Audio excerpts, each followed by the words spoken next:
Second class हमारा 10th chemistry chapter number 9 chapter wind up हो चुका है और आज हमने जो है वो न्यूमेरिकल्स उसके स्टार्ट करने हैं। ठीक है, एक्सरसाइज न्यूमेरिकल्स इंपॉर्टेंट है, काफ़ी बार आप कह लें के पास पेपर में आए भी हुए हैं, तो हम उसको फिर भी प्रोसीड कर लेते हैं। ठीक है, समझने की हद तक फार्मूला आप जानते हैं, सिर्फ हमने आप कह लें कैलकुलेशंस को परफॉर्म करना है। तो हम स्टार्ट करते हैं अपनी एक्सरसाइज में। न्यूमेरिकल नंबर 1 जो है वो हमारे पास क्या है, वो कहता है for the decomposition of nitrogen die nitrogen oxide into nitrogen and oxygen relation. आप देखें अगर तो इक्वेशन तो हमारे पास लिखी हुई है 2 मोल्स ऑफ नाइट्रोजन ऑक्साइड है, जब वो डीकम्पोज हो रहा है 2 में प्लस हमारे पास ऑक्सीजन में। तो वो कहता है कि हमारे पास is a reversible reaction is take as place as follows. The concentration of nitrogen oxide, जो नाइट्रोजन ऑक्साइड नाइट्रोजन और ऑक्सीजन की कंसंट्रेशन है वो हमारे पास गिवन है। तो हम लिख लेते हैं नाइट्रोजन ऑक्साइड की जो कंसंट्रेशन है, गिवन डेटा हमारे पास N2O हमारे पास कितना है 1.1 मोल डीएम पर क्यूब, और N2 जो है वो हमारे पास कितना है 3.90 मोल डीएम पर क्यूब, और जो O2 है वो हमारे पास कितना है 1.95 मोल डीएम पर क्यूब रिस्पेक्टिवली। रिस्पेक्टिवली का मतलब होता है तरतीब से, जिसका पहले जिक्र है वो होगा। ठीक है, जैसे पहले इसका जिक्र है, ये इसकी कंसंट्रेशन, फिर ये इसका, फिर ये इसकी, फिर ये इसका, और फिर ये इसकी। At equilibrium find the value of KC. वो कहते हैं केसी की वैल्यू निकालें फॉर दिस रिएक्शन। कोई मसले वाली बात नहीं है, हम केसी को जो है वो निकाल लेते हैं।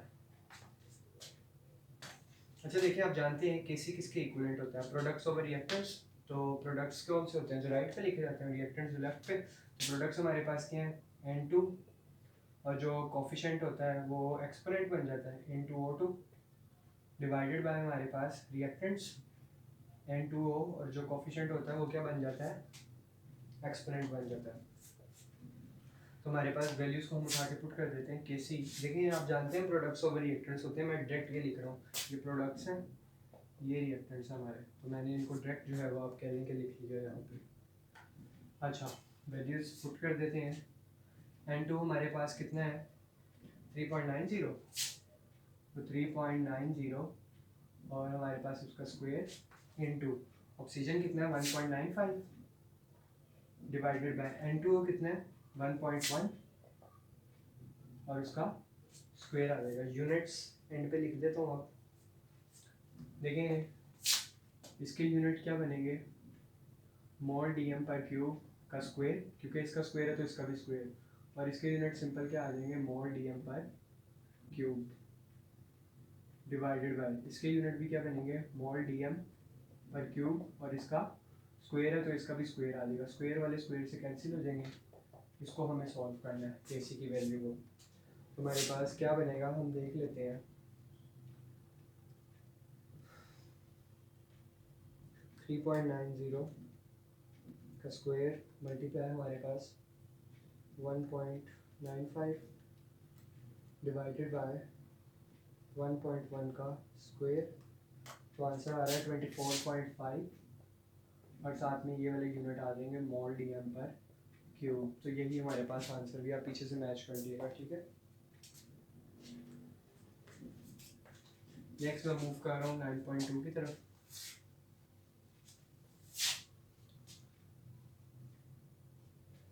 ज़रा समझ में आपने अच्छे से इनको न्यूमेरिकल्स को, तभी आपको लगेंगे ये समझ। फार्मूला अगर आपको आते हैं तो ये आपके लिए कुछ भी नहीं है, लेकिन अगर नहीं आते तो फिर आपके लिए ये जहमत बन सकते हैं। ठीक है जी, पढ़ लेते हैं। Hydrogen iodine, hydrogen iodide decomposes to form hydrogen iodide. मैं बैलेंस इक्वेशन लिख देता हूँ, यहाँ पे लिखी नहीं हुई। 2 मोल्स ऑफ हाइड्रोजन आयोडाइड जब डिकम्पोज होगा hydrogen gas plus iodine gas में।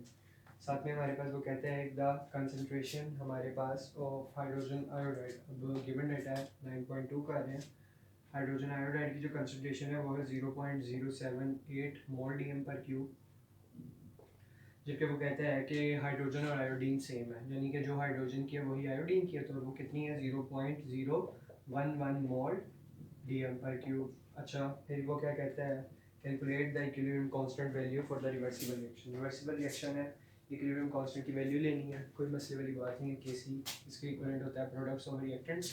These are products, these are reactants. Products ऊपर आते हैं न्यूमरेटर में, जबकि रिएक्टेंट्स डिनोमिनेटर में आते हैं हमारे पास। तो HI और कोफिशिएंट क्या बन जाएगा, स्क्वायर बन जाएगा। चलिए सॉल्व कर लेते हैं फिर। के सी इज इक्वल टू प्रोडक्ट्स हमारे पास क्या है, उसकी वैल्यू दोनों की सेम सेम है 0.011 इंटू 0.011 और साथ में इसके यूनिट मोल डी एम पर क्यूब और इसके भी यूनिट मोल डी एम पर क्यूब डिवाइडेड बाय हमारे पास एच आई 0.078 का स्क्वायर, क्योंकि इसका स्क्वायर उसका भी स्क्वायर आएगा, तो इसमें यूनिट्स का भी क्या आएगा, स्क्वायर आएगा। समझ रहे हैं बात। ये इससे और इससे कैंसिल, बेसिस सेम और पावर ऐड अपना 1 + 1 2, तो basis same power add up cancel हो जाएंगे हमारे पास न्यूमरेटर डिनोमिनेटर, ऊपर बन जाएगा 0.011 का स्क्वायर बेसिस सेम और power add up divided by 0.078 का स्क्वायर। केसी की वैल्यू देख लेते हैं।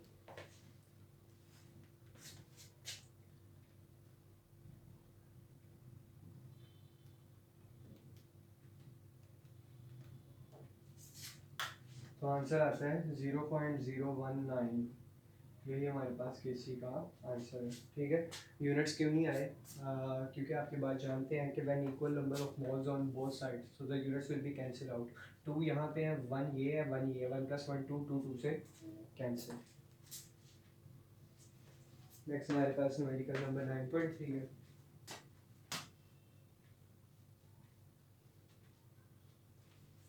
बहुत आसान न्यूमेरिकल है, कुछ आप कह लें कि ऐसी चीज़ नहीं है जो समझना है, सिंपल न्यूमेरिकल है। बस अगर डाटा आपने समझा हुआ है तो फिर आपको करने में आसानी होगी। जी हमारे पास है for the fixation of nitrogen and oxygen N2 + O2 in the reversible reaction, 2 moles of nitrogen monoxide बना रहे हैं।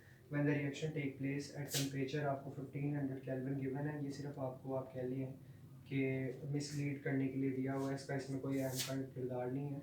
Kc की भी कंसनट्रेशन गिवन है 1.1 × 10⁻⁵ if the equilibrium constant concentration of nitrogen and oxygen। N2 कितना है आपके पास 1.7 × 10⁻³ मोल डी एम पर क्यूब, यूनिट्स हैं इनके। और ऑक्सीजन की वैल्यू क्या है 6.4 × 10⁻³ मोल डी एम पर क्यूब। तो हमने नाइट्रोजन मोनोऑक्साइड की आप कह लें कंसंट्रेशन निकालनी है। ठीक है, कोई मसले वाली बात नहीं है।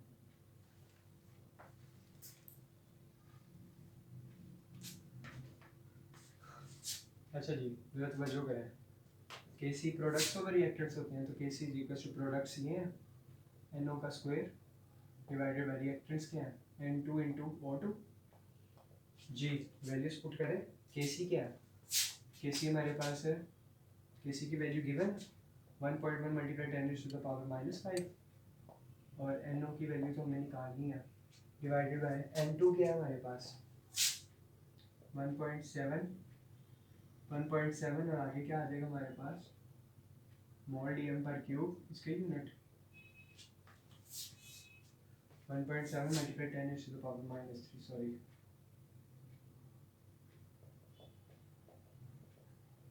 हमारे पास साथ में ऑक्सीजन हमारे पास कितना है 6.4 × 10⁻³ और इसके भी यूनिट क्या है मोल डी एम पर क्यूब है। ठीक है, और यहाँ पे इसके भी यूनिट क्या होंगे नाइट्रोजन मोनोऑक्साइड के मोल डी एम पर क्यूब और उसका क्या आ जाएगा स्क्वायर आ जाएगा, क्योंकि उनका भी स्क्वायर है। तो basis same power add up, ये आपस में क्या हो जाएंगी कैंसिल आउट हो जाएंगे हमारे पास। ठीक है,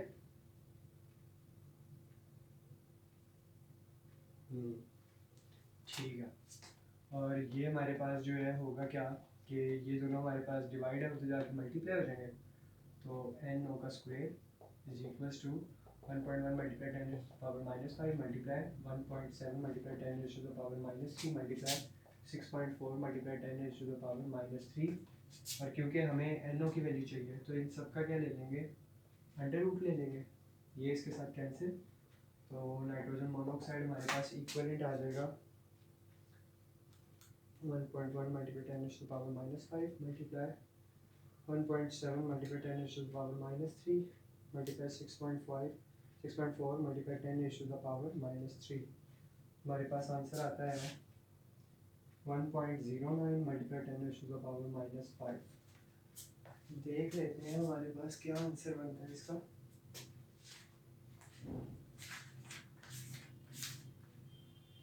जी बिल्कुल यही आंसर है, आप चेक कर लीजिएगा, हमारा आंसर बिल्कुल एग्जैक्ट निकला है। ठीक है, तो यही आंसर है पीछे। नेक्स्ट हमारे पास लास्ट में मेडिकल है हमारी बुक का, इस चैप्टर का।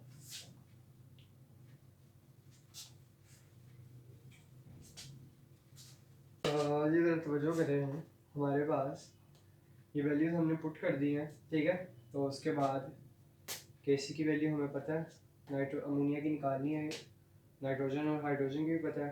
अब देखें 3 ये यूनिट है मोल डी एम पर क्यूब और 1 ये है, तो 3 + 1 हमारे पास कितने हो जाते हैं 4, ठीक है। जो यहाँ डिवाइड होते जाकर मल्टीप्लाई, इसको मैं लिख सकता हूँ मोल की पावर -1 डी एम की पावर क्यूब का स्क्वायर, क्योंकि ये अगेन अंदर मल्टीप्लाई होगा तो यही चीज़ बन जाएगी।